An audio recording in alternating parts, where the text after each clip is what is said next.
Break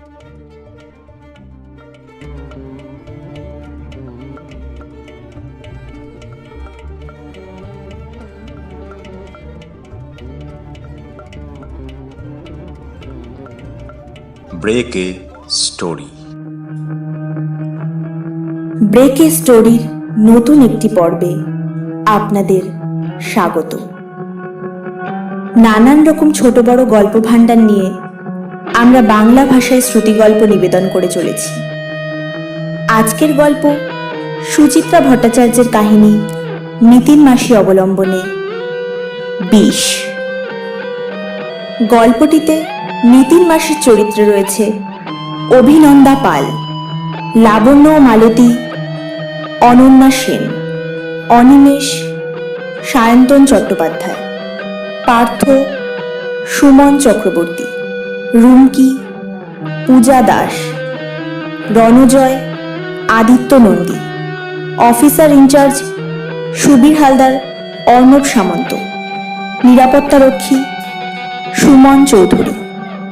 গল্প পাঠে আমি প্রথমা পাল চৌধুরী, সম্পাদনা ও শব্দগ্রহণে সুমন চৌধুরী, পরিবেশনায় টিম ব্রেক এ স্টোরি। শুরু হচ্ছে আজকের গল্প সুচিত্রা ভট্টাচার্যের কাহিনী নিতিন মাসি অবলম্বনে বিষ।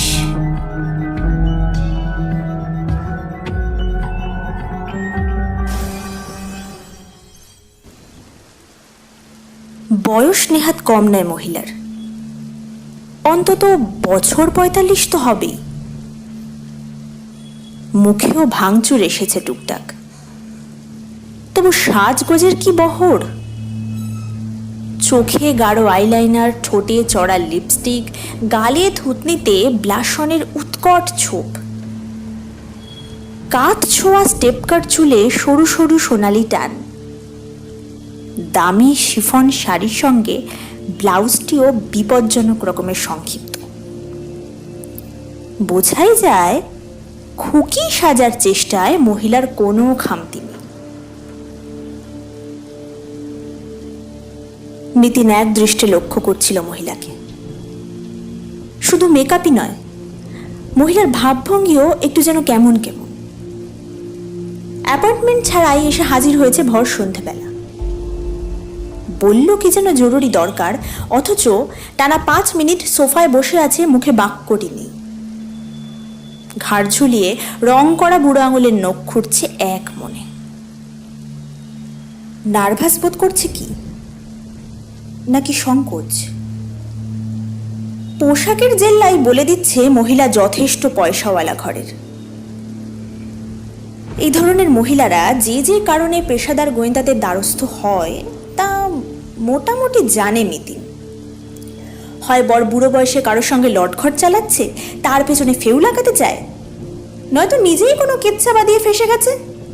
ব্ল্যাকমেলারদের পাল্লায় পড়ে হাঁসফাঁস দশা উদ্ধার পেতে নিতিনের শরণাপন্ন হয়েছে। এর কেসটা কি? ১ নম্বর না ২ নম্বর? নিতিন অবশ্য খোঁচাখুচিতে গেল না। মহিলার আড় ভাঙানোর জন্য নরম গলায় বলল, চা চলবে নাকি একটু? মহিলা মুখ তুলেছে, চোখ পিটপিট করে বলল, যদি হয় লিকার টি। With sugar? হ্যাঁ, ১ চামচ। উঠে আরতিকে নির্দেশ দিয়ে সোফায় ফিরল নিতিন। বসতে বসতে বলল, আপনার নামটা কিন্তু এখনো জানা হয়নি ম্যাডাম। ও বলিনি না, আমি লাবণ্য মজুমদার। মহিলার দৃষ্টি যেন ঠিক স্বাভাবিক নয়, কেমন ঘোলাটে ঘোলাটে, উদ্ভ্রান্ত। নিতিন ফের জিজ্ঞেস করল, কাছাকাছি কোথাও থাকেন কি? খুব দূরে নয়, গড়িয়াহাটে। গড়িয়াহাটের কোথায়? এমারেল্ড টাওয়ার, ওই গড়চায় ঢুকেই যে 10 তলা বিল্ডিংটা। যে বাড়িতে বিখ্যাত গায়ক অরুণ চক্রবর্তী থাকেন? হ্যাঁ হ্যাঁ, উনি 5th ফ্লোরে থাকেন আর আমরা 8 তলায়। আমরা মানে? আমি আর আমার হাজবেন্ড। আপনাদের ছেলে মেয়ে? একটি মেয়ে, বিয়ে হয়ে গেছে। এমারেল্ড টাওয়ারের 2nd ফ্লোরে আমাদের আরও একটা ফ্ল্যাট আছে। মেয়ে জামাই সেখানেই থাকে। বেশ, এবার বলুন আপনার সমস্যাটা কি? কথায় কথায় বেশ খানিকটা সহজ হয়েছিল লাবণ্য, আবার চুপ মেরে গেছে, তাকাচ্ছে এদিক ওদিক। হঠাৎই চোখের মনে স্থির করে বলল, আমার খুব বিপদ। মিতিন মনে মনে বলল, সে আর বলতে। মুখে বলল, কি হয়েছে? My life is in danger. আপনি আমাকে বাঁচান প্লিজ।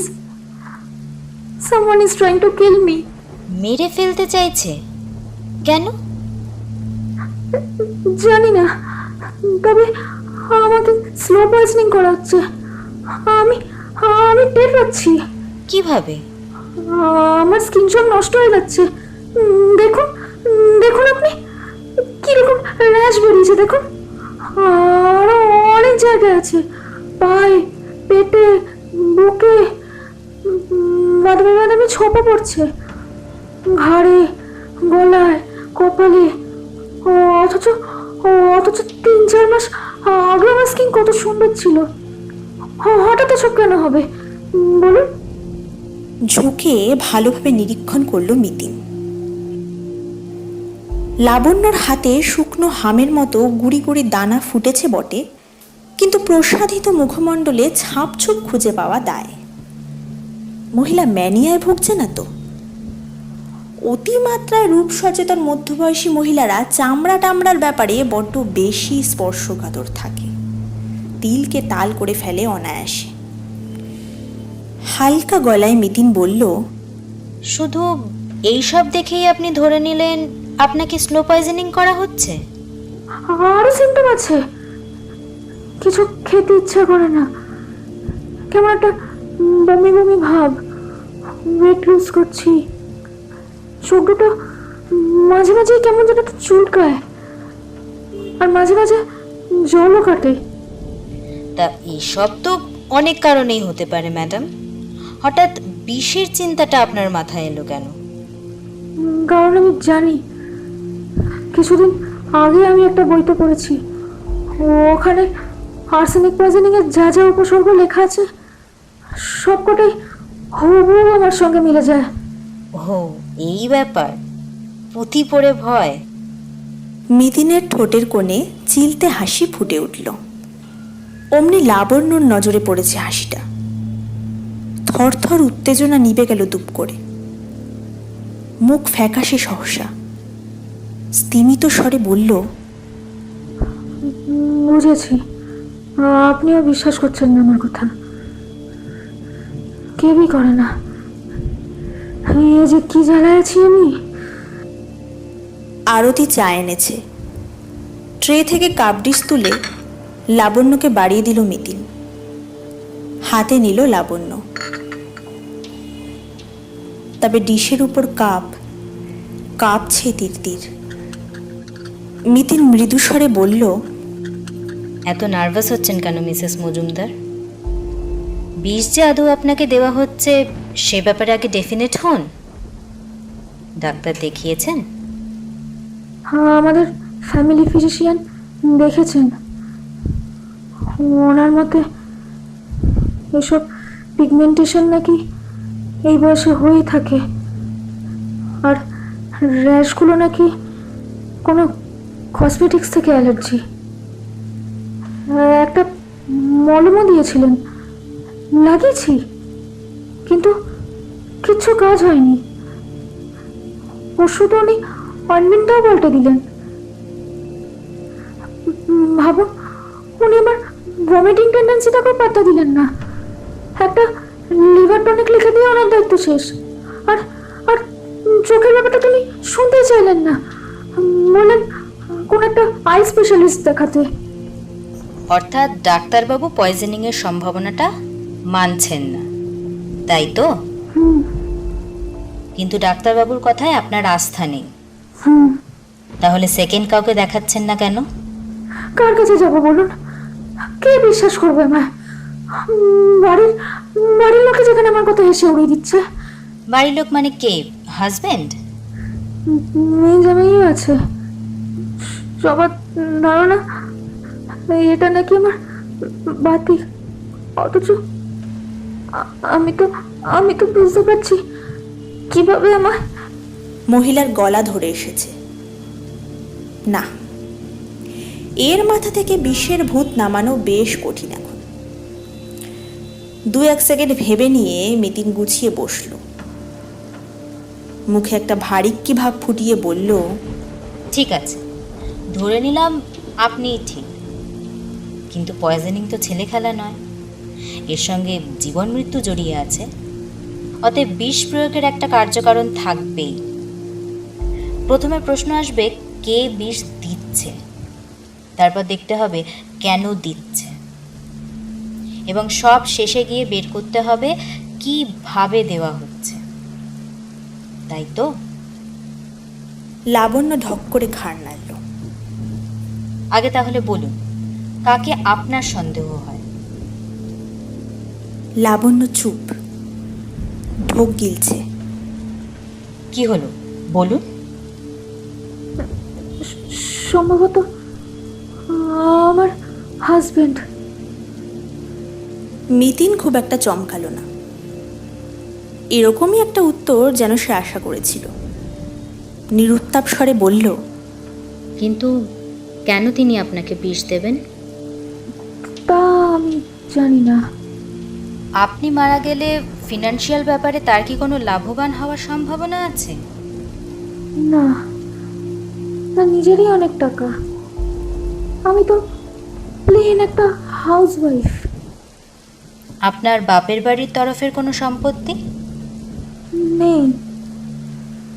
একখানা হাত ভাঙা বাড়ি আছে সোদপুরে, ভাই থাকে। সে বাড়ি বেচলেই বা আমার ভাগে ক পয়সা আসবে? আপনার হাজবেন্ড কি রিসেন্টলি কোনো মোটা ইন্স্যুরেন্স করিয়েছেন আপনার নামে? না।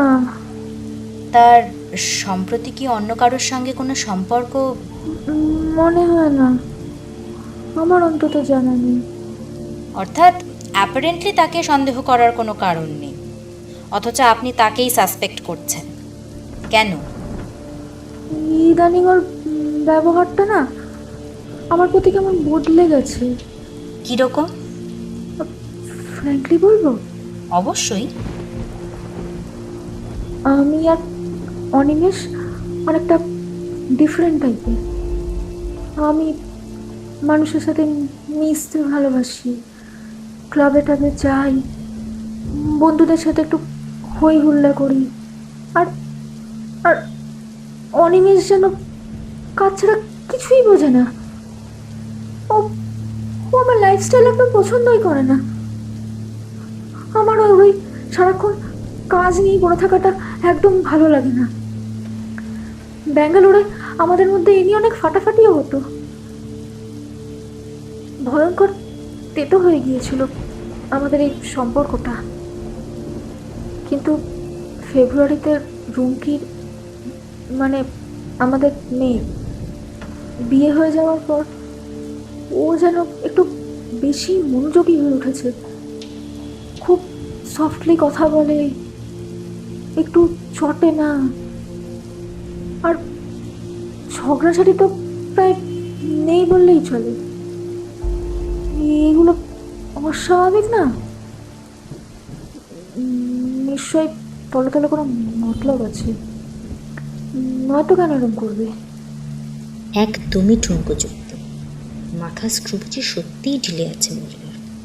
এরপর মহিলা নির্ঘাত বলবে, যেহেতু বর ছাড়া কেউ সঙ্গে থাকে না, সুতরাং বরই খাবারে বিষ মেশাচ্ছে। যদিও কাজের লোক থাকে, আছেও নিশ্চয়, তাকেও হাত করে নিয়েছে বর। সব ফালতু গপ্প শুনে গোটা সন্ধ্যাটা নষ্ট করার কোনো মানে হয়? প্রসঙ্গ ঘোরানোর জন্য মিতিন আলগা কৌতূহল দেখালো। আপনার হাজবেন্ড কি করেন? Software engineer. বছর 6 হলো ব্যাঙ্গালোরের চাকরিটা ছেড়ে কলকাতায় এসে ব্যবসা করছে। ওই লাইনেই সল্টলেকে সেক্টর 5 অফিস খুলেছে। কেমন চলছে বিজনেস? ভালোই তো। 4 বছরের মধ্যে সেকেন্ড ফ্ল্যাটটা কিনে ফেললো। 3 তলার ছোট অ্যাপার্টমেন্টটা ছেড়ে আমরা 8 তলায় উঠে এলাম। নিচেরটা বুঝি মেয়ে জামাইকে যৌতুক দিলেন? ঠিক তা নয়, ফাঁকা পড়েছিল ফ্ল্যাটটা, তাই ওরা থাকছে। জামাইয়ের নিজস্ব বাড়িঘর? ওদের জয়েন্ট ফ্যামিলি, বাইক পাড়ায়। ভেবেছিলাম রুমকি হয়তো ওখানে মানিয়ে নিতে পারবে না, আর রুমকির স্কুলটাও এখান থেকে কাছেই হয়। কোন স্কুলে পড়ে আপনার মেয়ে? মডার্ন পয়েন্টে, বায়োলজি। মেয়ে জামাইয়ের সঙ্গে আপনার রিলেশন কেমন? নর্মাল। রুমকিরা তো সময় পেলেই উপরে উঠে আসে। জামাই কি করে? তার কারবার ওই শেয়ার টেয়ার নিয়ে। ও, মিতিন দেওয়াল ঘড়িতে এক ঝলক তাকিয়ে নিয়ে মূল প্রশ্নে এলো। এবার বলুন, আমি কিভাবে আপনাকে সাহায্য করতে পারি? আপনি কাইন্ডলি আমার ফ্ল্যাটে একবার আসুন প্লিজ। মিট অনিমেষ। তাতে কি লাভ? একটু যাচাই করে দেখুন। আর আপনার মতো নামি ডিটেকটিভকে দেখলে না অনিমেষ ঠিক সমঝে যাবে। হোপফুলি আমি তাহলে বিপদটা থেকে মুক্তি পাবো। নেহাতি ছেলে মানুষই চিন্তা। মিতিন হাসবে না কাঁদবে? তবু পেশার খাতিরে গাম্ভীর্যের মুখোশটা তো রাখতেই হয়। ঠোঁট টিপে মিতিন বলল, সে দেখা যাবে ক্ষণ। তার আগে আপনি বরং একটা কাজ করুন, কোনো একটা প্যাথোলজিক্যাল ল্যাবে গিয়ে রক্তটা পরীক্ষা করান। আই মিন ব্লাডে আর্সেনিকের মাত্রাটা। যদি রিপোর্ট অ্যালার্মিং হয় তখন তো আমি আছি। লাবণ্যর চোখ চকচক করে উঠল। দারুণ একটা অ্যাডভাইস দিয়েছেন তো। Good good. হ্যাঁ, এতে আপনার সংশয়েরও নিরসন হবে। দেখেছেন তো, এই সহজ কথাটা আমার মাথাতেই ছিল না। ভাগ্যিস এলাম আপনার কাছে। লাবণ্য উল্লসিত মুখে সুদৃশ্য ভ্যানিটি ব্যাগের চেন খুলছে। একটা খাম এগিয়ে দিয়ে বলল, এইটা রাখুন। কি আছে এতে? আপনার কনসালটেশন ফিজ। আর সে কি? আমি তো কেস এখনো হাতে নিইনি। সো বাট আপনার মূল্যবান সময় তো নষ্ট করেছেন। তবু কোনো তবু নয়, আপনাকে এটা নিতেই হবে। প্রায় জোর করে মিতিনের হাতে খামটা গুজে দিল লাবণ্য। শনিবার কিন্তু আমি আবার আসছি আপনার কাছে এই সময়। শনিবার বুমবুমকে নিয়ে হ্যারি পটার দেখতে যেতে হবে। ছেলেকে কথা দিয়েছে মিতিন, ক্যান্সেল করলে বুমবুম তুমুল হল্লা জুড়বে। একটু ভেবে নিয়ে মিতিন বলল, আপনি যদি রোববার সকালের দিকে। না না, অনিমেষ ট্যুরে গেছে, শনিবার রাতে ফিরবে। তার আগেই আমি আপনার সাথে দেখা করতে চাই। প্লিজ শনিবার দিন ইভিনিংটা আপনি আমার জন্য ফ্রি রাখুন। লাবণ্যর অনুনয় দোটানায় পড়ল মিতিন। আবার একটু ভেবে নিয়ে বলল, ঠিক আছে, আসুন। তার আগে কিন্তু অবশ্যই ব্লাড টেস্টটা। লাবণ্য চলে যাওয়ার পর মিতিন খুলল খামটা। 9খানা 500 টাকার নোট, 5টা 100, কড়কড়ে নতুন, সম্ভবত আসার পথেই এটিএম থেকে তোলা। বেচারা বটটার কি কপাল! তারই অর্থ ধ্বংস করে তার পেছনে কাঠি দেওয়ার তোড়জোড় চালাচ্ছে ম্যানিয়াক বউ। রাতে খেতে বসে পার্থকে লাবণ্যর গল্প শোনাচ্ছিল মিতিন। পার্থ তো বেজায় মজা পেয়েছে। ঝড়তি ঘোষণা করে দিল শনিবার প্রেস ট্রেস বন্ধ করে 4টের মধ্যে বাড়ি ঢুকে যাবে। ছিটিয়াল প্রতিবিদ্বেষী মহিলাটিকে দর্শনের সুযোগ সে ছাড়বেই না। কিন্তু শনিবারের আগেই জোর চমক। শুক্রবার রাতে টেলিভিশনের বাংলা নিউজ চ্যানেলগুলোয় ভেসে উঠল এক দুঃসংবাদ। মধ্যবয়সী মহিলার অস্বাভাবিক মৃত্যু। গড়িয়াহাটের এমারেল্ড টাওয়ারের ৮ তলায়। মিতিন স্তম্ভিত। এমন ধাক্কা সে আগে কখনো খায়নি।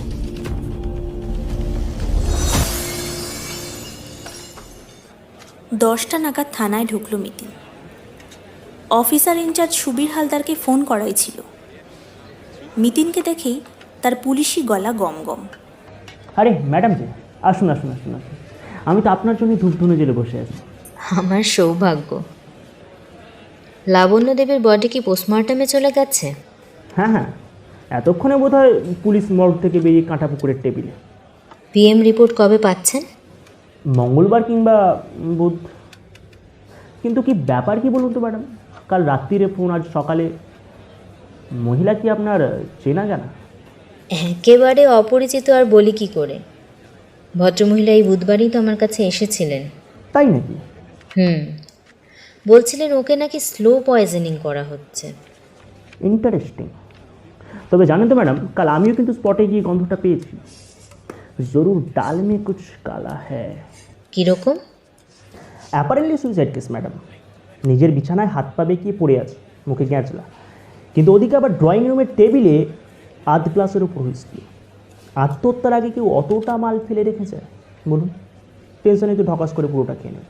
প্লাস কিচেনের সিঙ্কে আরেকটি গ্লাস নামানো ফাঁকা, তবে আমি ডেফিনিট হয়তো ড্রিঙ্কস ছিল। হাইলি ফিসি ব্যাপারটা ম্যাডাম। অর্থাৎ আপনি বলছেন ভদ্রমহিলার সঙ্গে আরও একজন কেউ ড্রিঙ্ক করছিলেন? অথবা করেছিলেন। কিন্তু গ্লাসটা সিঙ্কে ফেলে যাবে কেন? ধুয়ে মুছে জায়গা মতো রেখে দেওয়াটাই তো স্বাভাবিক ছিল। অফকোর্স যদি সেই মার্ডারার হয়। মিতিন আপন মনেই যেন বিড়বিড় করলো কথাগুলো। কাঁধের ব্যাগটা টেবিলে নামিয়ে বলল, বাই দ্য ওয়ে, আপনারা নিউজটা পেলেন কখন? অ্যারাউন্ড 7:30 মহিলার হাজব্যান্ড ফোন করেছিলেন। পলকের জন্য মিতিনের ভুরুতে ভাঁজ। পরক্ষণে স্বাভাবিক স্বরে বলল, উনি কি প্রথম ডেড বডিটা দেখেন? না, ওদের কাজের মেয়ে কোথায় যেন চড়তে বেরিয়েছিলেন, ফিরে দেখেন এই কাণ্ড। তারপর মেয়েটাই হল্লা জুড়ে ফ্যামিলির লোকজনকে খবর দেন। মৃত্যুর টাইমটা জানা গেছে? 5টা থেকে 5:30টার মধ্যে। খুব খারাপ লাগছে জানেন। ভদ্রমহিলা আমার কাছে হেল্প চাইলেন, অথচ ভালো করে কিছু বোঝার আগেই উনি।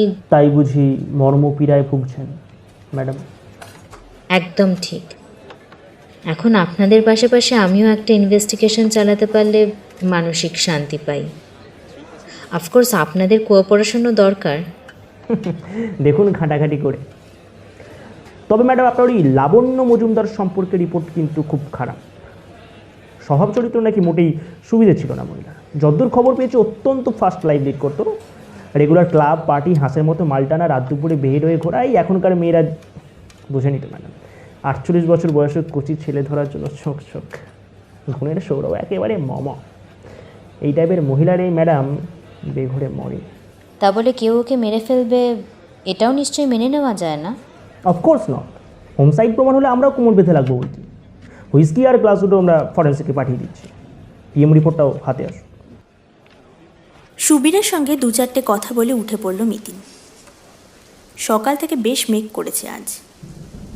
ভাদ্রের শুরুতে আকাশ কদিন দারুণ ঝকঝকে ছিল, এখন আবার বৃষ্টি হচ্ছে মাঝে মাঝে।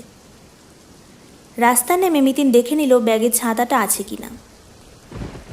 হাঁটছে চিন্তিত মুখে। থানা থেকে ঘটনাস্থলের দূরত্ব বেশি নয়।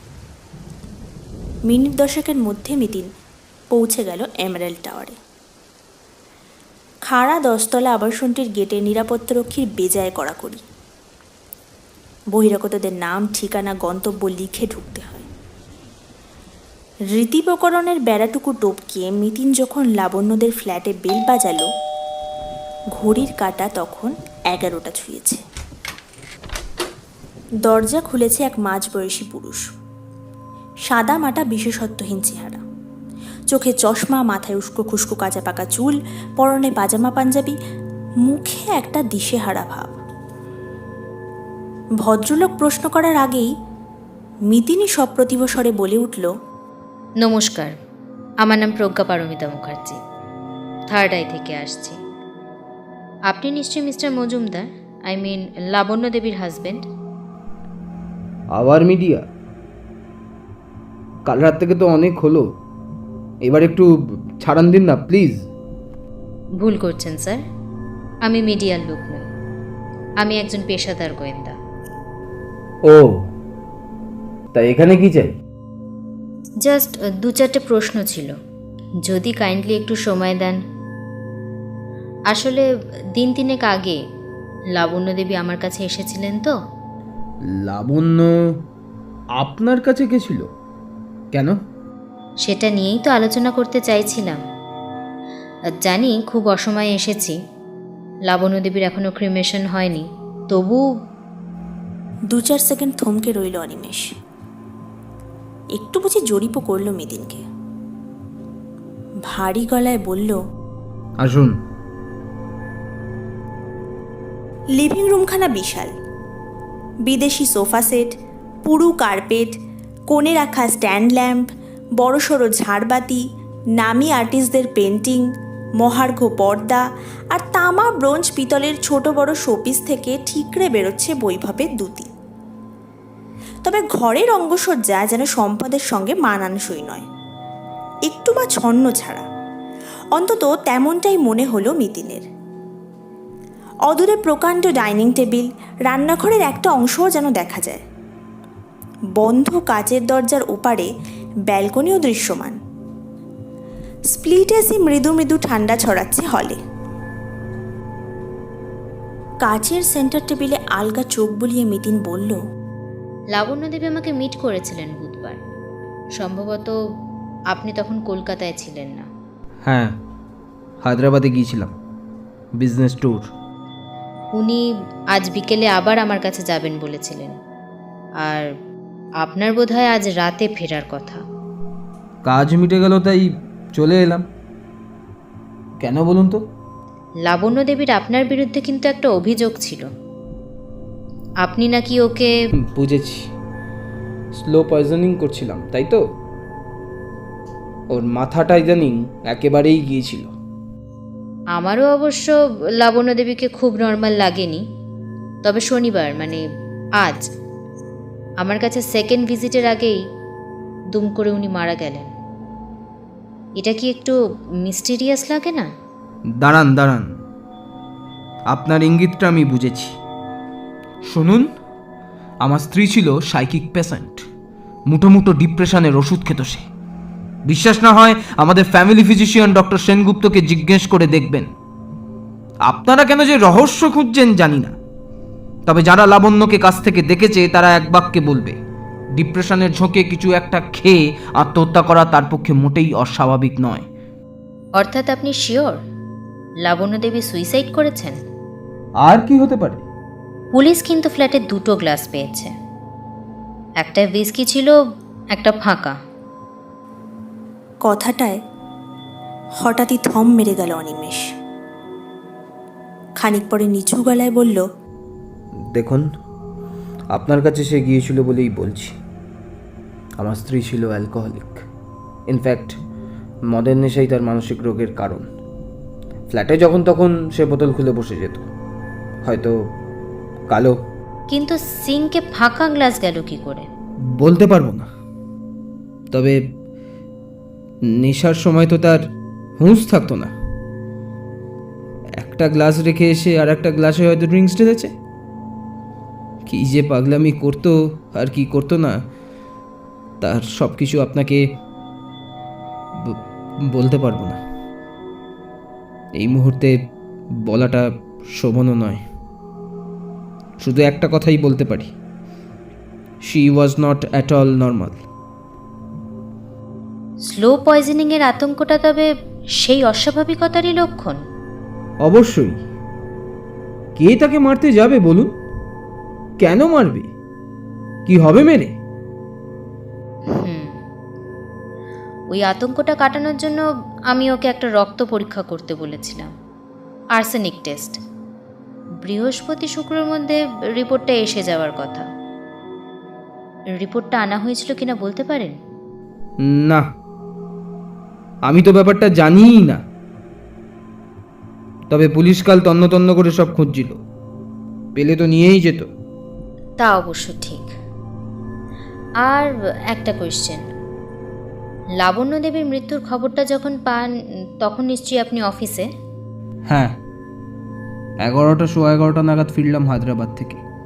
তারপর বাড়িতে ঘন্টা 2 রেস্ট নিয়েই তো বেরিয়ে গেছি।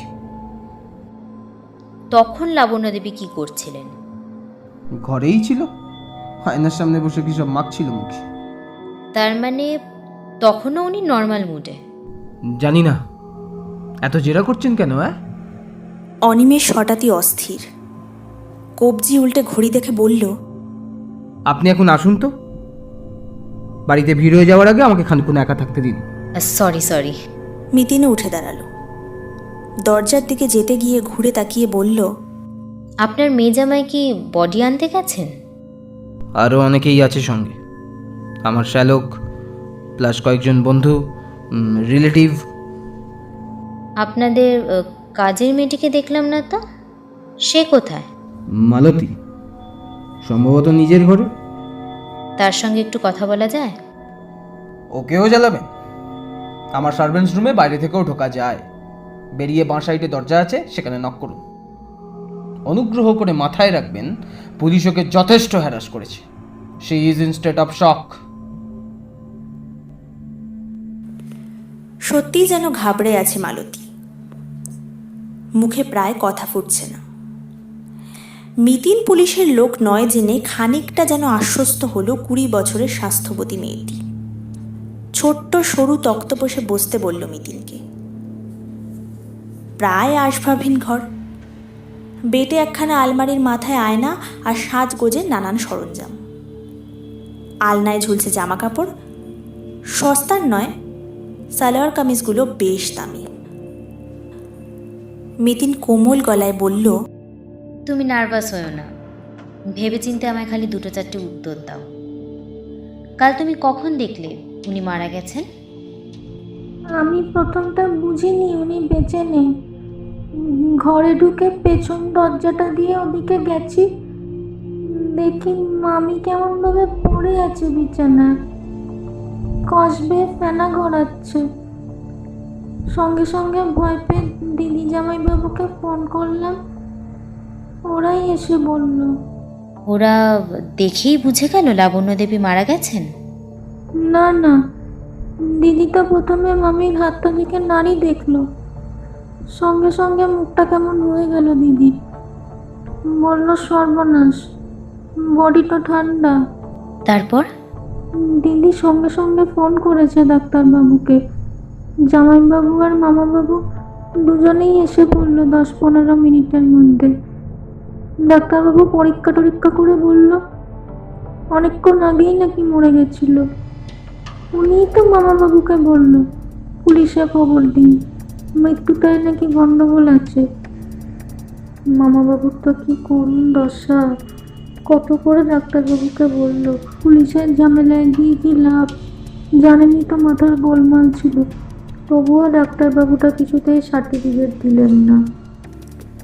মেয়েটি দিব্যি গুছিয়ে কথা বলছে এখন, আড়ষ্টতা বুঝি কেটে গেছে।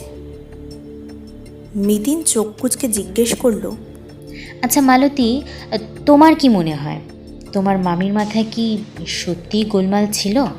কি জানি বাপু, পাগল কাকে বলে। তবে মাঝে মাঝে কেমন কেঁপে যেত। সিরাদিকে তখন মা চণ্ডী, হাত পা ছুটছে, জিনিসপত্র ভাঙছে। শ্রীরাধিকে শব্দটা কানে লাগলো মিতিনের, মালতীর বাচনভঙ্গিও। কয়েক মুহূর্ত মালতীকে দেখে নিয়ে বলল, কালও কি উনি কোনো কারণে মাথা গরম করেছিলেন? না, কাল তো মন মেজাজ ভালোই। অবশ্য দুপুরের পর কি হয়েছে আমি বলতে পারবো না। কেন? দুপুর 2টোর পর আমি বেরিয়ে গেছি। কোথায়? বাড়ি, 55 তলায়। শুক্রবার করে দুপুরে যাই আর ফিরি সন্ধে। প্রত্যেক শুক্রবার? সেই জবে থেকে কাজ করছো? এই বাড়িতে তো বেশি দিন আসেনি, জোর 5 মাস। ও, কাল কখন ফিরেছিলে? 6:30 হবে। দুপুরে যখন বেরোলে মামাবাবু বাড়িতে ছিলেন? না, তার আগেই তো খেয়ে দিয়ে অফিস চলে গেল। বলতে বলতে মালতী আচমকা মিতিনের হাত চেপে ধরেছে। বিশ্বাস করুন দিদি, মামা বাবুর কিন্তু কোনো দোষ নেই। মানুষটা বড় ভালো, প্রাণে খুব মায়া দয়া। তাই বুঝি?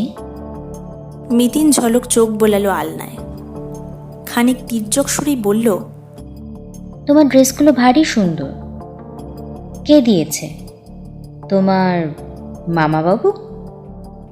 এগুলো বেশিরভাগই দিদি, রুমকি দিদি আমায় দিয়েছে।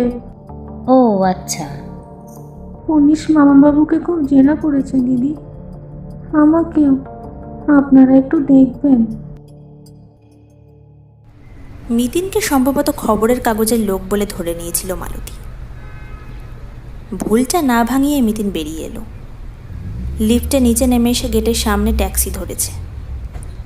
সিটে হেলান দিয়ে ভাবার চেষ্টা করছিল আজই এমারেল্ড টাওয়ারে ছুটে এসে লাভ হলো কিনা, কিংবা কতটা হলো। না, ঠাওর করা কঠিন। পোস্টমর্টেম রিপোর্ট না আসা পর্যন্ত সবটাই ধোয়া। ততক্ষণ ধৈর্য ধরতেই হবে। নিস্তরঙ্গ কাটল 3টে দিন। বুধবার সন্ধে সুবীর হালদারের ফোন। পিএম রিপোর্টটা পেয়ে গেছি ম্যাডাম। কি বেরোলো? হ্যাঁ, যা ভেবেছি তাই। বিষেই মৃত্যু ম্যাডাম। পয়জনিংয়ের এফেক্টে ব্রেনের ভাইটাল সেন্টারে হ্যামারেজ, কার্ডিয়াক সেন্টারে রক্ত সঞ্চালন বন্ধ এবং অক্কা। ও, কি বিষ?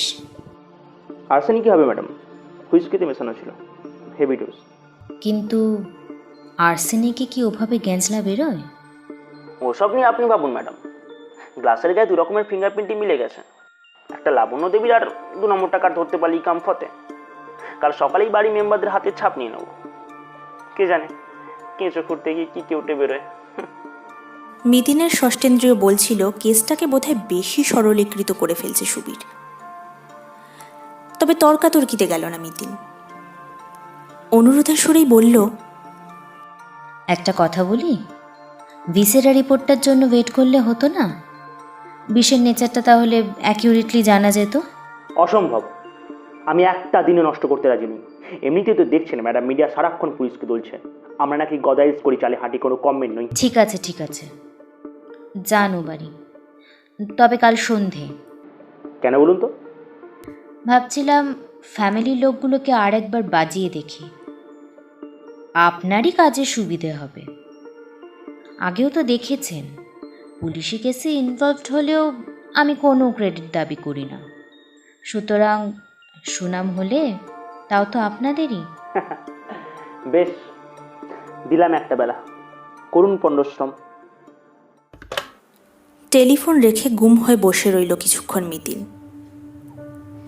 ব্যক্তিগত সৌহার্দ্যের জোরে খানিকটা সময় পেল বটে, কিন্তু এগোবে কোন পথে?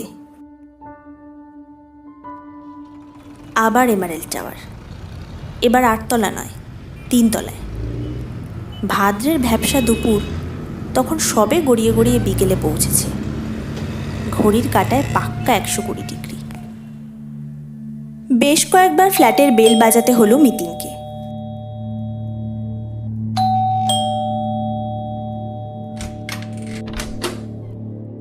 অবশেষে খুলেছে দুয়ার এবং সামনে এক রূপবান তরুণ, বয়স 30-এর আশেপাশে। টকটকে রং, খাড়া নাক, গাঢ় নীল চোখ, পেটা স্বাস্থ্য, উচ্চতা প্রায় 6 ফুট। হঠাৎ দেখলে মনে হয় যেন জীবন্ত গ্রিক ভাস্কর্য। পরনে লাল শর্টস, হাতাবিহীন হলুদ টি শার্ট, বুকে নকশা করা লেখা আই অ্যাম হাংরি। কবজিতে ব্রেসলেটও আছে, এক কানে দুল।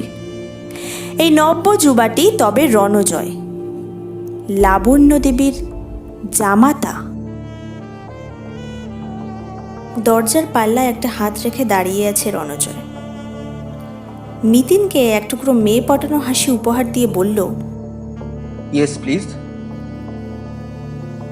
মিতিনের পরিচয় শুনেই অবশ্য হাসিটা নিবে গেল। চোখ পলকে সরু। ও আপনি সেদিন ওপরে গিয়েছিলেন, রুমকির মা আপনার কাছেই? হ্যাঁ, আজ দুপুরে ফোনে রুমকির সঙ্গে আমার অ্যাপয়েন্টমেন্ট হয়েছে। রুমকি আমাকে এখানে আসতে বলেছেন। কিন্তু রুমকি তো এখনো ফেরেনি। আমি বোধহয় একটু আর্লি পৌঁছে গেছি। ভেতরে একটু ওয়েট করতে পারি? সামান্য দোনামোনা করে রণজয় পথ ছেড়ে দিল। মিতিন পায়ে পায়ে ঢুকছে অন্দরে। আটতলার মতো প্রকাণ্ড না হলেও লিভিং রুমখানা নেহাত ছোট নয়। সাজসজ্জা বাহুল্যবিহীন, ছিমছাম, তবে সোফায় আর পর্দার রঙে টিভি ক্যাবিনেটে সাজানো সুন্দর সুন্দর শোপিস। ল্যাম্পশেডে রুচির ছাপ স্পষ্ট। রণজয় খানিক তফাতে দাঁড়িয়ে জুলজুল চোখে দেখছিল সোফায় বসা আগন্তুককে। মিতিন হেসে বলল, আমি বুঝি আপনাকে ডিস্টার্ব করলাম? রুমকি বলছিলেন আপনার নাকি বাড়িতেই অফিস? তাহলে নিশ্চয়ই এটাও বলেছে আমার কাজটা কি। Online share trading? ইয়েস, ঠিক 4টে মার্কেট ক্লোজ হয়। এই সময়টা আমি সত্যিই খুব ব্যস্ত থাকি। তা 4টে তো বেজে গেছে। এই মুহূর্তে নিশ্চয়ই তেমন কাজ নেই। হুম, আছে। সারাদিনের স্টক ওঠা পড়ার হালচালটা এই সময় স্টাডি করি। ডেলি প্রফিট লসের হিসাবটাও করতে হয়। সে একদিন না হয় পরেই করলেন। বসুন না, একটু গল্প করি। বুঝেছি, আমার ক্রস করতে চাইছেন। বন্ধুত্বপূর্ণ আলোচনাও বলতে পারেন। একটা গুরুত্বপূর্ণ খবর আপনাকে দিতে পারি। কি? লাবণ্য দেবীকে বিষ খাইয়ে মারা হয়েছে। খাইয়ে? কি করে জানলেন? পুলিশ রিপোর্ট, হুইস্কিতে আর্সেনিক ছিল। Is it? Strange, very strange. Strange বলছেন কেন? কে মেশাবে বিষ? কখন মেশাবে?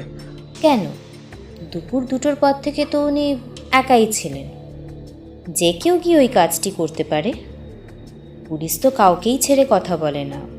সন্দেহের তীর আপনার দিকেও আসতে পারে। কিন্তু আমি তো সারাক্ষণ এই ফ্ল্যাটেই ছিলাম। প্রমাণ করতে পারবেন তো? অফকোর্স, রুমকি সাক্ষী। রুমকি আমায় 4টে ফোন করেছিল। 10 মিনিট পর তার সাথে আবার আমার কথা হলো। মোবাইলে না ল্যান্ডলাইনে? প্রথমবার মোবাইলে, নেক্সট টাইম ল্যান্ডলাইন। ওর কাছে একটা লোক আসার কথা ছিল, ইন্স্যুরেন্স এজেন্ট। আমাকে বসাতে বলেছিল। সে বোধহয় এলো 4:30 নাগাদ। তার সঙ্গে বসে কথা বলছি, রুমকি ফিরল স্কুল থেকে। আর 2টো থেকে 4টে? আশ্চর্য, আমি তো জানি না উনি সেদিন মারা যাবেন। তাহলে না 5টা বন্ধুকে ডেকে সারাদিন বাড়িতে বসিয়ে রাখতাম। রণজয়ের সুন্দর মুখখানা কেমন বিকৃত দেখালো। দুহাত ঝাঁকিয়ে বলল, তাছাড়া উনি তো মারা গেছেন 5টা 5:30। তখন তো আমি, রুমকি, ইন্স্যুরেন্সের লোকটা সবাই এ ঘরে।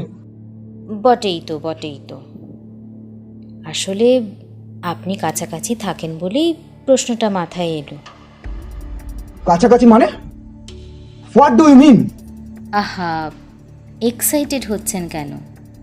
আপনারা সেম প্রেমিসেসের বাসিন্দা, নিশ্চয়ই ওপরতলায় আপনার যাতায়াতও আছে।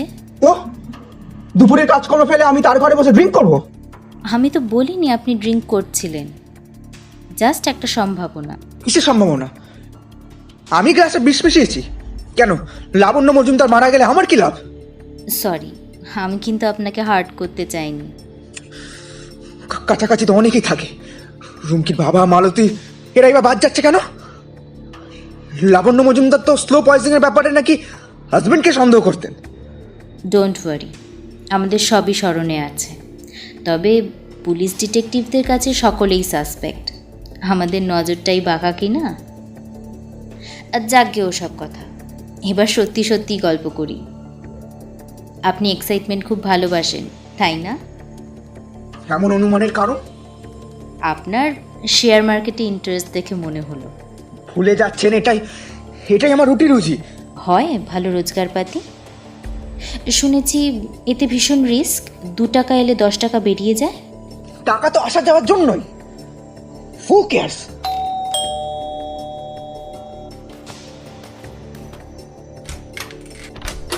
কথার মাঝেই রুমকি এসে পড়েছে। লাবণ্যর সঙ্গে মিল নেই মেয়ের, চেহারাটা বরং বাবা ঘেঁষা, টেনে টুনে সুশ্রী বলা যায়। বছর 25 ছোট্ট খাট্ট রুমকি পোশাক আশাক হাব ভাব সবই লাবণ্যর বিপরীত। চোখে মুখে বিষণ্ণতার আভাস। সদ্য মা হারিয়েছে বলে কি না রুমকি এরকমই? একটু যেন নিস্তেজ গলাতেই রুমকি জিজ্ঞেস করলো, অনেকক্ষণ এসেছেন? এই তো মিনিট 20-25। আপনার হাজবেন্ডের সঙ্গে গল্প গুজব করছিলাম। চা খাবেন? No thanks. লালবাজারে ডিসিডিডির সঙ্গে একটা অ্যাপয়েন্টমেন্ট আছে, এখানকার কাজ সেরে চটপট বেরোতে হবে। ও, তাপহীন স্বরে রণজয়কে বলল, যদি চাও এবার তোমার কাজে যেতে পারো। যাই। খানিকটা যেন অন্যমনস্ক মুখে উঠে গেল রণজয়। তেরচা চোখে তার যাওয়াটা দেখে নিয়ে মিতিন বলল, আপনার হাজবেন্ড মানুষটা কিন্তু বেশ। থ্যাঙ্কস। আপনাদের কি লাভ ম্যারেজ? পুরোপুরি নয়, একটা লেডিস ক্লাবের ফাংশনে মা আলাপ করিয়ে দিয়েছিল, তারপর রণজয়ের বাড়িতে আসা যাওয়া শুরু হলো। নিজেই একদিন বিয়ের কথা তুলল। আপনিও নিশ্চয়ই এক কথায় রাজি? মাও খুব চেয়েছিল আমাদের বিয়েটা হোক। বাহ, বেশ। তা আপনার মার পারলৌকিক ক্রিয়াকর্ম তো সব মিটে গেছে, তাই না? হ্যাঁ, অপঘাতে মৃত্যু 3 দিনে কাজ। অপঘাতের নেচারটা তো তখন ফোনে বললামই, পুলিশের সন্দেহটা। আমি কিন্তু এখনো বিশ্বাস করতে পারছি না। কে এই কাজ করলো বলুন তো? কেন করলো? সে প্রশ্ন তো আমাদেরও। আপনার কি কাউকে সন্দেহ হয়? কাকে সন্দেহ করব? কোনো আত্মীয় স্বজন, বন্ধু বান্ধব? আত্মীয়দের সঙ্গে আমাদের তেমন যোগাযোগ নেই, একমাত্র মামাই যা আসে কালে মাত্রে। মার বন্ধুরাও তো বাড়িতে আসতো না বিশেষ, তাদের সঙ্গে মার দেখা সাক্ষাৎ তো সব বাইরে বাইরে। কখনো যদি মা বাড়িতে পার্টি টাটি দিল তো। ওই দিন তো সেরকম কিছু ছিল না, অর্থাৎ ধরে নেওয়া যায় তাদের কেউ আসেনি। বটেই তো, এলে তো মালতীর কাছে শুনতাম। কিন্তু মালতী তো দুটোই চলে গেছে, তারপর যদি কেউ। সেটা অবশ্য হতে পারে, 2টো বিস্কির গ্লাসও তো পাওয়া গেছে। এই দ্বিতীয় ব্যক্তিটি কে, যার সঙ্গে বসে আপনার মা ড্রিঙ্ক করছিলেন? সরি, বলতে পারবো না। আপনি নিশ্চয়ই জানতেন লাবণ্য দেবী স্লো পয়জনিংয়ের আতঙ্কে ভুগছিলেন। জানি, ওটা মার এক ধরনের মেন্টাল ফিক্সেশন ছিল। তিনি কিন্তু বিশেষ একজনকে সন্দেহও করতেন। বাবাকে তো? অসম্ভব, একেবারেই ভিত্তিহীন ধারণা। লাবণ্য দেবী কিন্তু আমাকে বলেছিলেন হাজবেন্ডের সঙ্গে তার সম্পর্ক মোটেই ভালো ছিল না। মা কি বলেছে জানি না, তবে বাবা মাকে ভীষণ ভালোবাসত, নইলে 28 বছর মার সঙ্গে ঘর করতে পারতো না। জোরের সঙ্গে বলতে পারি মার মৃত্যু কামনা করা বাবার পক্ষে অসম্ভব। আচ্ছা, ঘটনার দিন কি লাবণ্য দেবীর সঙ্গে আপনার দেখা হয়েছিল? প্রায় রোজই স্কুলে বেরোনোর আগে একবার ওপরে ঘুরে যাই, সেদিনও গিয়েছিলাম। তখনও তো অনিমেষবাবু ফেরেননি, তাই না? বাবা বোধহয় 11টা নাগাদ এসেছিল। দুপুরে মাকে ফোন করেছিলাম, তখনই শুনি। দুপুরে কটায়?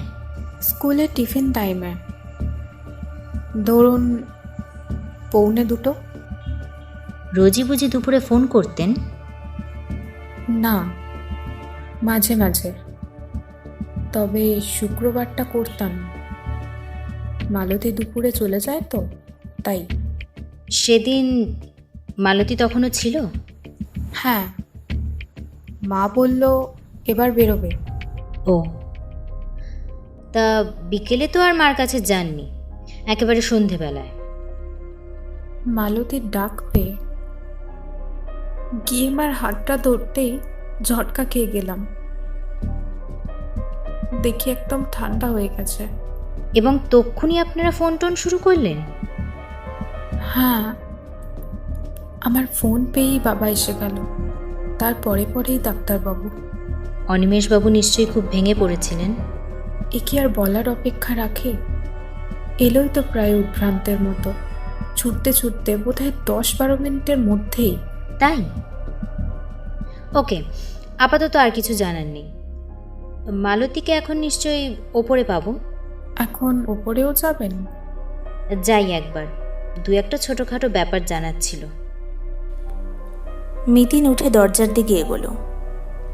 দুঃখী দুঃখী মুখে রুমকি আসছে পিছন পিছন। হঠাৎই নিচু স্বরে জিজ্ঞেস করলো, ম্যাডাম, খুনি ধরা পড়বে তো? চেষ্টা তো করছি। আচ্ছা, যে গ্লাস দুটো পুলিশ নিয়ে গেছে তাতে কারো হাতের ছাপ, মানে ওইসব দিয়েও তো ধরা যায়? ঘাড় ঘুরিয়ে মিতিন দেখল রুমকিকে, হেসে বলল, হ্যাঁ, তা তো যাই, পুলিশ সবই দেখবে। বলেই মিতিন সোজা করিডোরে, তারপর লিফট ধরে 6টা নাটতলায়।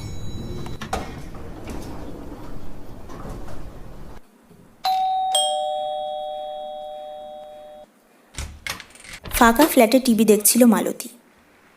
মিতিনকে দেখে বেশ চমকেছে, অবাক মুখে বলল, দিদি আপনি আবার? তোমার রুমকি দিদির কাছে এসেছিলাম, ভাবলাম তোমার সঙ্গেও একটু দেখা করে যাই। বসুন। না মালতী, বসার সময় নেই, তোমায় শুধু একটা কথা জানানোর ছিল। কি দিদি? তোমার মামি কিন্তু আত্মহত্যা করেননি, তাকে খুন করা হয়েছে। হ্যাঁ, কে মারলো? এমন একজন যে তুমি না থাকার সময় এসেছিল। অবশ্য তুমিও যে দুপুরবেলা ফ্ল্যাটে ছিলে না তার কিন্তু কোনো প্রমাণ নেই। কি বলছেন দিদি? বিশ্বাস করুন, আমি ঠিক 2টায় বেরিয়েছি, বাড়িতে গেছিলাম। সে তোমার 55 তলায় খোঁজ নিলেই জানা যাবে। আপনি আমার বাড়িতে যাবেন নাকি? পুলিশ যাবে, তারা তো সব কিছু ভালো করে বুঝে নেবে। তাই? আমাকে বাঁচান দিদি, আমি সেদিন বাড়ি যাইনি। তার মানে ফ্ল্যাটেই ছিলে? না, আমি সেদিন সিনেমায় গিয়েছিলাম দিলীপের সঙ্গে। কে দিলীপ? ইলেকট্রিকের কাজ করে, এ পাড়ার দোকান আছে। ধরে নিলাম তুমি সত্যি বলছো। মালতীকে আপাদমস্তক জরিপ করে নিল মিতিন, ফের বলল, কিন্তু পুলিশ তো ছাড়বে না, তোমার কাছেই জানতে চাইবে দুপুরে বিকেলে কেউ ফ্ল্যাটে আসতো কি না, সেই দিনই বা কে এসে থাকতে পারে, তোমার তার কোনো যোগসাযোগ ছিল কি না। মা কালীর দিব্যি, আমি এসবে নেই, কিচ্ছু জানি না আমি। তা বললে চলবে? তুমি রাত দিনের লোক। বিশ্বাস করুন দিদি, এমনি দিনে কেউ দুপুরে আসতো না, বেশিরভাগ দিন মামি তো বাইরে বাইরে। তবে শুক্রবার। থেমে গেলে যে বড়। না মানে সেদিন তো আমি বাড়ি থাকি না, কি করে বলবো কি হয়েছিল। পরিষ্কার বোঝা যায় মালতী কিছু একটা গোপন করার চেষ্টা করছে। কাকে আড়াল দিতে চায়? মিতিন অবশ্য চাপাচাপিতে গেল না আর। ভূতলে নেমে ঢুকে সিকিউরিটির কুঠুরিতে ব্যাগ থেকে পরিচয়পত্র বের করে দিয়ে বলল, একটা জরুরি খবর দরকার। সবুজ উর্দি নিরাপত্তা রক্ষীটি তৎক্ষণাৎ তথস্থ হয়ে গেল। বলুন। গত শুক্রবার 804 নম্বর ফ্ল্যাটে কে কে এসেছিল দুপুর 2টো থেকে 4টের মধ্যে? কেউ আসেনি, শুধু কাজের মেয়েটা বাইরে গিয়েছিল, তখন বোধহয় 2টো বাজে। তারপর তো সন্ধ্যেবেলা ফিরে দেখে। মাঝে মেয়েটা একবারও আসেনি? না ম্যাডাম, এলে চোখে পড়তো। ওদের বাড়ির আর সবাই, অনিমেষবাবু, তার মেয়ে, জামাই, তারা কে কখন? দিদিমণি তো বিকেলে স্কুল থেকে এলেন, যেমন আসেন। দাদা বেরোয়নি। হ্যাঁ, অনিমেষ স্যার চলে গিয়েও একবার ফিরে এলেন। তাই? কখন? টাইমটা নিখুঁত মনে নেই ম্যাডাম, 3:30 4টে হবে। এখানকার বাসিন্দাদের ঢোকা বেরোনো তত খেয়াল করি না, তবে অনিমেষ স্যার একটু পরেই বেরিয়ে গেছিলেন, গাড়ি ছাড়াই, হেঁটে হেঁটে। এতক্ষণে মিতিনের সামনে যেন আলোর আভাস। হিসেব বোধহয় মিলবে আস্তে আস্তে। বুমবুমদের স্কুলে একটা অনুষ্ঠান ছিল আজ। নাচ, গান, নাটক, আবৃত্তি মিলিয়ে রীতিমতো জমজমাট ব্যাপার। নাটকে খরগোশ সেজেছিল বুমবুম। সাদা পোশাক পরে লম্বা লম্বা কান লাগিয়ে সে বেজায় লম্পঝম্প জুড়ল মঞ্চ জুড়ে। ছেলের কাণ্ডকারখানা দেখে মিতিন তো হেসে বাঁচে না। মা ছেলে বাড়ি ফিরল রাত 9টায়। ঢুকতে না ঢুকতেই পার্থর সরল ঘোষণা। তোমার লাবণ্য কেসে ড্রপ সিন তো পড়ে গেল গো। মিতিন থমকে গেল। মানে? ক্যাচ কটকট, পুলিশ আসামি পাকড়াও করে ফেলেছে। কে আসামি? জামাই বাবা জীবন, রণজয় চৌধুরী। তুমি যাকে অ্যাপোলো বলেছিলে সেই আরামজাদা। এই তো এতক্ষণ খবরে দেখাচ্ছিল, হুইস্কির গ্লাসে লাবণ্য ছাড়া যে দ্বিতীয় হাতের ছাপটি পাওয়া গেছে সেটি শ্রীমান রণজয়েরই। হ্যাঁ। তাই নাকি? শুধু তাই নয়, আরো অনেক কেলো বেরিয়েছে। মিস্টার অ্যাপোলো নাকি একটা আস্ত ক্যাসানোভা। বিয়ের আগে থেকেই শাশুড়ির সঙ্গে তার আসনাই ছিল। মেয়েকে বিয়ে করেও মহব্বতে ছেদ পড়েনি। একই সঙ্গে দুদিকে ডিউটি করে যাচ্ছিল। এভরি ফ্রাইডে নাকি জোর রংরালিয়া চলতো শাশুড়ি জামাই সারা দুপুর। তবে কথায় আছে না, জন জামাই ভাগনা কেউ নয় আপনা। বেটা দিয়েছে শাশুড়িকে মোক্ষম দাওয়াই। মিতিনের একটু হাসি পেল না। গোমরা মুখে বলল, তা শাশুড়ি জামাইয়ের রিলেশনের গল্পটা কিভাবে পিকচারে এলো? কাজের মেয়েটা বলেছে, রণজয় কনফেস করেছে। খুনটাও? সেটা অবশ্য টিভিতে বললো না, তবে স্বীকার তো করতেই হবে। পুলিশের গুঁতো যখন পড়বে পিঠে। বাপ মেয়ের কি রিয়াকশন? তাদের দেখালো খবরে? মুহ্যমান মুখে বসে আছে দুজন, স্পিকটি নট। ফ্যামিলিতে এমন একখানা রগরগে স্ক্যান্ডাল, ঠোঁটে আর বাকি ফোটে। পার্থকে বেশ পুলকিত দেখাচ্ছে। ধীর পায়ে ঘরে এলো মিতিন। সালোয়ার কুর্তা বদলে নাইটি চড়িয়ে নিল গায়ে। তারপর বাথরুম টাথরুম ঘুরে ফিরে এসে সোফায় বসেছে। আরতি চা রেখে গেল। চুমুক দিচ্ছে কাপে, নিশ্চুপ মুখে। পার্থ টেরিয়ে টেরিয়ে মিতিনকে দেখছিল। নাক কুচকে বলল, টিকটিকি ম্যাডাম, হঠাৎ ঘুম? আপসেট? একটু। রণজয় অ্যারেস্ট হলো বলে? নাকি তোমার আগে পুলিশ কেসটা সলভ করে ফেললো সেই শোকে? দুটোর কোনোটাই না। আমার ধারণা কোথাও একটা গন্ডগোল হচ্ছে। হাসিও না তো। হুইস্কিতে আর্সেনিক, গ্লাসে হাতের ছাপ, 4টে অবধি লাবণ্যর ফ্ল্যাটে রণজয়ের প্রেজেন্স, তাদের অবৈধ সম্পর্ক, আর কি চাই? কিন্তু মোটিভ? লাবণ্য নিশ্চয়ই আসনাইটা আর টানতে চাইছিল না। জামাই তাই রাগে টেকে না। লাবণ্যর প্রেমে গদগদ থাকলে রণজয় মোটেই রুমকিকে বিয়ে করতো না। He had a long term intention, শ্বশুরের সম্পত্তি। সেদিক দিয়েও ভাবা যায়। রণজয় হয়তো নোংরা রিলেশনটা থেকে ছাড়ান পেতে চাইছিল। আধবড়িটা রাজি হচ্ছিল না। হয়তো সে জামাইকে ভয় দেখিয়েছিল, মেয়ের কাছে রণজয়ের আসল চেহারা ফাঁস করে দেবে। ওই খ্যাপা মহিলার পক্ষে যা আদৌ অসম্ভব নয়। আর জানাজানি হওয়া মানে তো সর্বনাশ। এমারেল্ড টাওয়ারের 2খানা ফ্ল্যাট থেকে শুরু করে যাবতীয় অ্যাসেট মরিচিকার মতন ভ্যানিশ। ওটা মরিয়া হয়ে এই কুকুরটি। এটা তাও মন্দ শোনাচ্ছে না। স্লো পয়জনিংয়ের কমপ্লেনটাও এর সঙ্গে অনেকটা মিলানো যায়।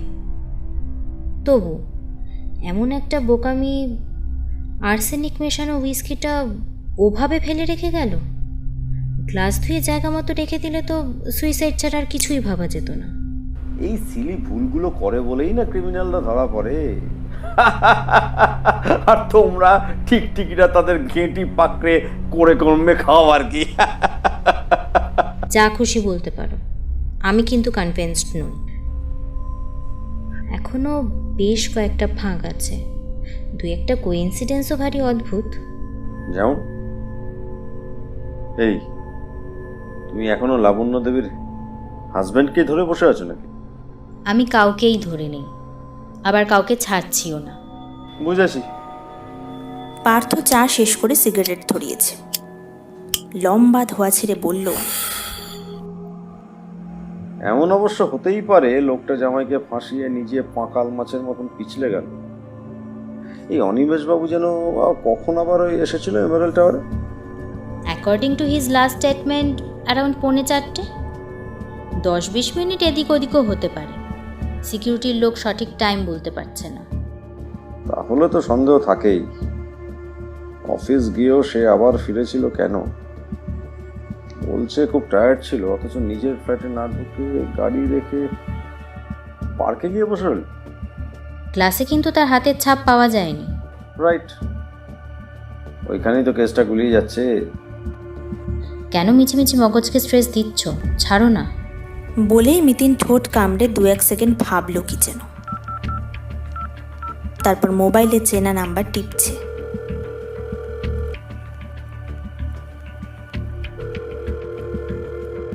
আরে ম্যাডাম যে, ও প্রান্তে সুবীরের স্বরে উল্লাস। দেখছেন তো নিউজ, চিড়িয়াকে খাঁচায় পুড়েছি। কাজটা ঠিক হলো কি? পরে পস্তাতে হবে না তো? কেন কেন কেন কেন ম্যাডাম? কি বিষে লাবণ্য দেবীর মৃত্যু হয়েছে তা কিন্তু এখনো আননোন। আর্সেনিকে মুখ দিয়ে ওরকম গ্যাঁজলা বেরোয় না। আরে রাখুন তো আপনার থিওরি ম্যাডাম। হুইস্কির সঙ্গে পাঞ্চ করে পেটে কি রিয়াকশন করেছে তার কি কোনো ঠিক আছে? তবু ভিসেরা রিপোর্ট অবধি ওয়েট করলে হতো না? আহা, চার্জশিট তো তারপরেই ফ্রেম করব। আপনি নিশ্চিন্তে থাকুন ম্যাডাম, ভিসেরা আমাকে ডোবাবে না। ফোনটা নামিয়ে রাখল মিতিন। কপালে মোটা ভাঁজ। ডুবতে কিন্তু হলোই সুবীর হালদারকে, পুরোটা না হলেও অনেকটাই। পুজোয় কুলো মানালি বেড়াতে গিয়েছিল মিতিনরা, ফিরল দেওয়ালির মুখে মুখে। হপ্তাখানিক পরেই এক সন্ধেবেলা সুবীরের উদ্বিগ্ন ফোন। ম্যাডাম কি বাড়িতে আছেন? আছি। কেন? আমি আসছি ম্যাডাম, জরুরি দরকার আছে। মিনিট 15-র মধ্যেই বাড়ির সামনে পুলিশের জিপ। হন্তদন্ত পায়ে সুবীরের প্রবেশ। ধপাস করে সোফায় বসে পড়ল। বলল, আপনার প্রেডিকশনই ফলে গেল ম্যাডাম। মিতিন মুচকি হাসল। লাবণ্য মজুমদারের ভিসেরা রিপোর্ট এসেছে বুঝি? হ্যাঁ, আজই পেলাম ম্যাডাম। মহিলার লিভার কিডনিতে আর্সেনিক পাওয়া গেছে বটে, তবে তা নিতান্তই সামান্য, লিথাল ডোজ একেবারেই নয়। তাহলে পয়জনিংটা? স্ট্রেঞ্জ কেস ম্যাডাম, 2 ধরনের ওষুধের জয়েন্ট এফেক্ট। ওষুধ? কি ওষুধ? হ্যাঁ, এর নামগুলো হলো। বুক পকেট থেকে একখানা চিরকুট বার করল সুবীর। চোখ থেকে বেশ খানিকটা দূরে ধরে বিনা চশমায় পড়ছে। এই মনো অ্যামিনো অক্সিবেসড ইনহিবিটার্স আর অ্যামিট্রিপটিলিন। হ্যাঁ হ্যাঁ ম্যাডাম, এগুলো। এগুলো তো মেন্টাল ডিপ্রেশনের medicine, reserve group, highly reactive. দুটো একসঙ্গে পড়লে ঘন্টা দেড়েকের মধ্যে যে কেউ মারা যাবে। তাই বুঝি? সুবীর মাথা চুল করছে। তাহলে তো ম্যাডাম এটা সুইসাইডেরও কেস হতে পারে, কিংবা মহিলা ভুল করে একসঙ্গে দুটো মেডিসিন। কিন্তু দুটো একসঙ্গে থাকবে কেন? কারেক্ট। তাহলে তো ম্যাডাম এই লাইনেও রণজয় চৌধুরীকে বাঁধা যেতে পারে। ব্যাটা নির্ঘাত আর্সেনিক মেশানো মদ গেলাতে না পেরে বাই ফোর্স ওই ওষুধ দুটো খাইয়ে। কেসটা গুছিয়ে সাজাতে পারবেন তো? খুব পারবো ম্যাডাম। ওই ধিনী কেষ্টকে আমি ছাড়বই না। ভালো মানুষ বাবার একটা নিরীহ মেয়েকে যে যন্ত্রণা দিয়েছে, সাজা বাছাদন কি পেতেই হবে। রণজয় কি এখনো জেল কাস্টাডিতে? বেরোনোর জন্য হাঁকপাক করছে। ওর বাপ দাদারা হাইকোর্ট অব্দি বেল পিটিশন মুভ করেছিল, খারিজ হয়ে গেছে। রণজয়কে জেরা করে কি কিছু বের করা গেল? রিলেশনশিপটা অ্যাডমিট করেছে, কিন্তু এই মার্ডার চার্জটা মানছে না। এনিওয়ে, তুলি তো কোর্টে, তারপর দেখা যাবে। ঢকঢক 2 গ্লাস জল খেয়ে চলে গেল সুবীর। মিতিন গিয়ে দাঁড়িয়েছে ব্যালকনিতে। মিনিট 10 পর ফিরল ঘরে, পায়চারি করছে আপন মনে। হঠাৎই কি ভেবে নিজের স্টাডি রুমে এসে কাগজ কলম নিয়ে বসলো। লিখছে, আঁকি বুকি কাটছে। মোবাইল তুলে আচমকা ডায়াল করলো অনিমেষ মজুমদারকে। জেনে নিল ডক্টর সেনগুপ্তের নাম্বার। ফের মোবাইলের বোতামে আঙুল।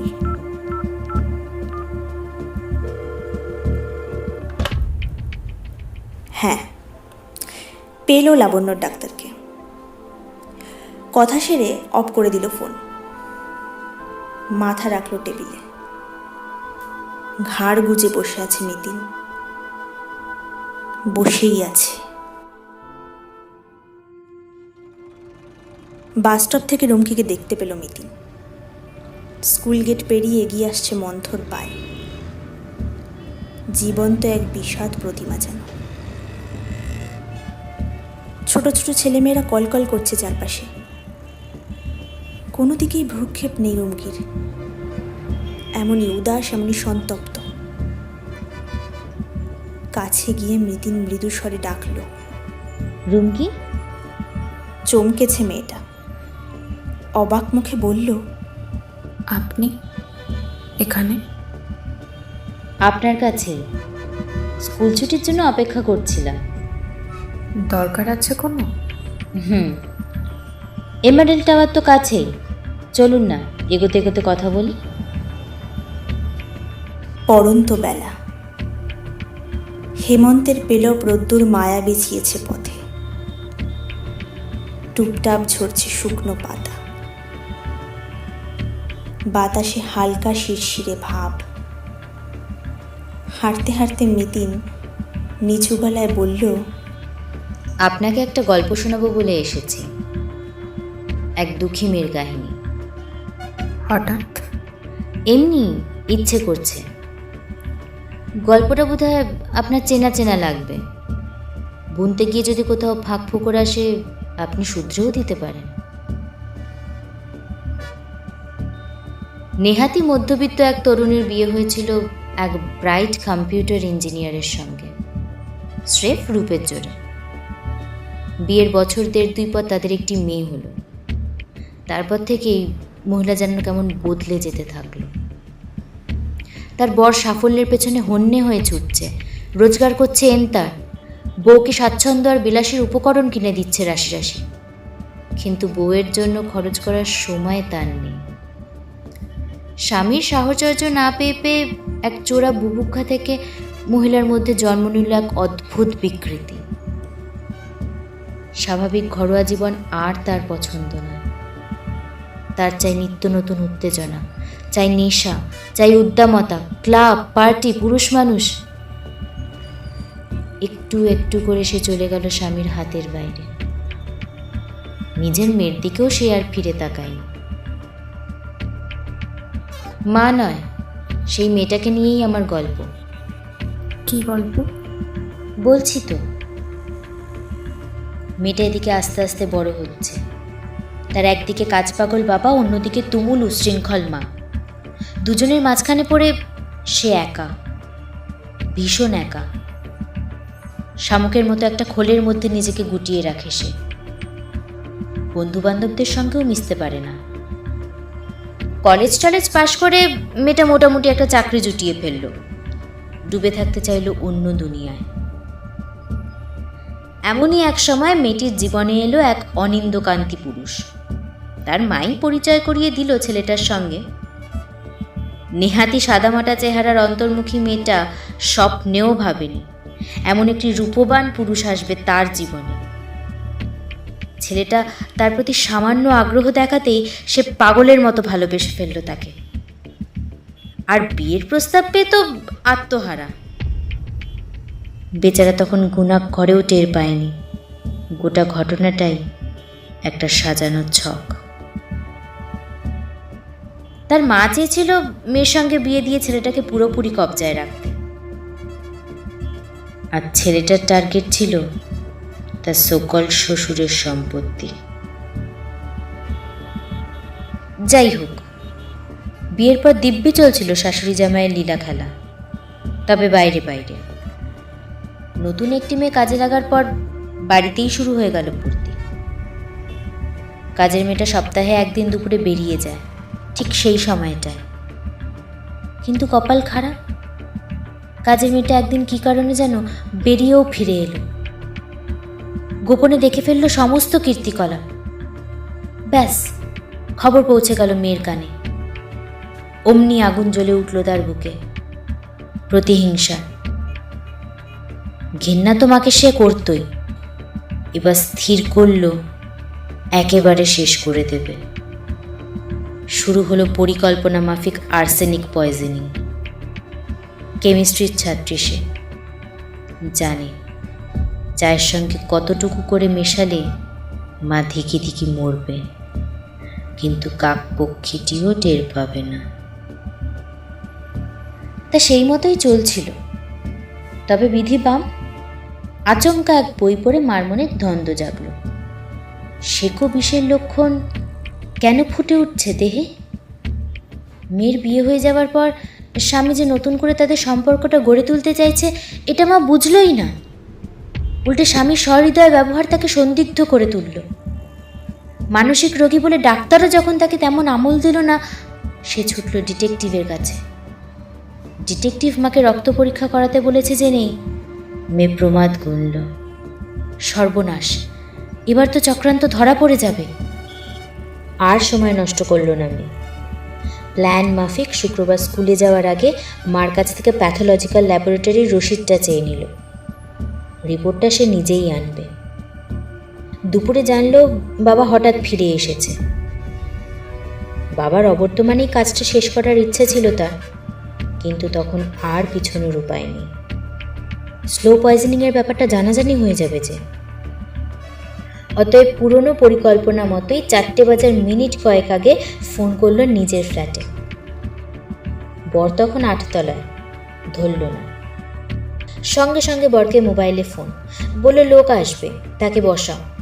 বর তড়িঘড়ি নেমে এলো নিচে। ফ্ল্যাটে সে ফিরল কিনা বুঝে নিতে ফের নিচে ল্যান্ডলাইনে ফোন। হ্যাঁ, কাঁটা সরে গেছে, ময়দান ফাঁকা। এবার মেয়ে সোজা গেল মায়ের ফ্ল্যাটে। জামাইয়ের সঙ্গে ব্যভিচার নিয়ে সরাসরি মাকে চার্জ করল। অমনি হিস্টেরিক হয়ে পড়ল মা। তাকে শান্ত করার জন্য মেয়ে পলকে নরম, গায়ে মাথায় হাত বুলিয়ে দিয়ে 2টো ওষুধ খেতে দিল। মার সঙ্গে ডাক্তারের কাছে যাওয়ার সুবাদে সে জানত মানসিক অবসাদের ওই 2টো ওষুধ একসঙ্গে খেলে 1-1.5 ঘন্টার মধ্যে মা মরবেই। তবু অপেক্ষা করল খানিকক্ষণ, যতক্ষণ না মার কনভালশন থামে। তারপর ঠান্ডা মাথায় সিঙ্কে নামানো 2টো গ্লাসের একটাকে রুমালে জড়িয়ে তুলে এনে তাতে ফের হুইস্কি ঢেলে 200 মিলিগ্রামের বেশি আর্সেনিক মিশিয়ে রাখল সকলের দৃষ্টির সামনে। নিঃশব্দে নিজের ফ্ল্যাটে এসে ইন্স্যুরেন্সের এজেন্টের সঙ্গে কথা বলল, চাউমিন বানালো। সে অবশ্য জানতে পারেনি তার বাবাও সেদিন ফিরেছিল ফ্ল্যাটে। খানিক আগে বউ আর জামাইকে ঘনিষ্ঠ অবস্থায় দেখে ছিটকে বেরিয়ে গিয়েছিল বাড়ি থেকে। সম্পর্ক শেষ করে দেওয়ার বাসনা নিয়ে ইতিকর্তব্য স্থির করতেই সে চলে গেছিল। ফোন পাওয়ার সময় পার্কে বসে ভাবছিল কি করবে সে এখন। হয়তো খুনই করে ফেলতো সে, কিন্তু স্ত্রীকে সত্যিকারের ভালোবাসে বলেই কাজটা সে পেরে ওঠেনি। নতমস্তকে ফ্ল্যাট ছেড়ে বেরিয়ে গেছিল। শ্বশুর যে হায়দ্রাবাদ থেকে ফিরেছে এটা জামাই জানতো বলেই সে শাশুড়ির মৃত্যু সংবাদ জানিয়ে প্রথমেই তাকে ফোন করেছিল। শাশুড়ির ফ্ল্যাটে সেদিন দুপুরে না গেলে খবরটা তো তার জানার কথাই নয়। যাই হোক, এখন অবশ্য বাবা মেয়ে দুজনেরই হাড় জুড়িয়েছে। মহিলাও খতম, জামাইও স্ত্রী ঘরে। একটানা বলে থামল মিতিন, দেখছে রুমকির প্রতিক্রিয়া। অনেকক্ষণ পর রুমকির স্বর ফুটল, মেয়েটার এখন কি করা উচিত? সেটা মেয়েটাই ঠিক করুক। রুমকির কাঁধে হাত রাখল মিতিন, আলতো হেসে বলল, তবে একটা ব্যাপার মেয়েটার বোঝা দরকার, তার মাও কম দুঃখী ছিল না।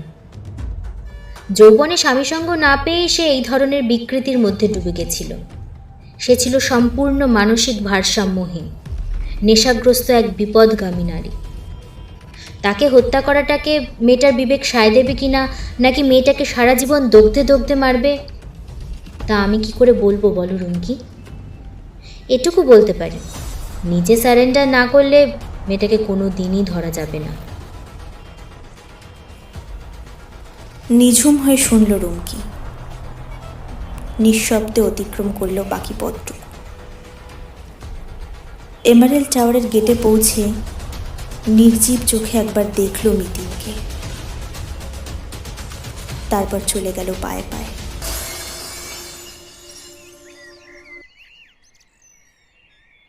পরদিন সকালে সুবীর হালদারের ফোন পেল মিতিন।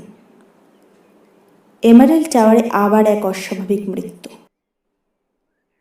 এবার 8 তলায় নয়, 3 তলায়।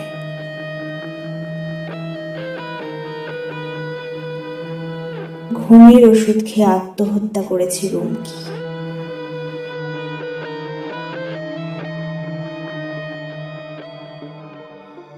ধন্যবাদ।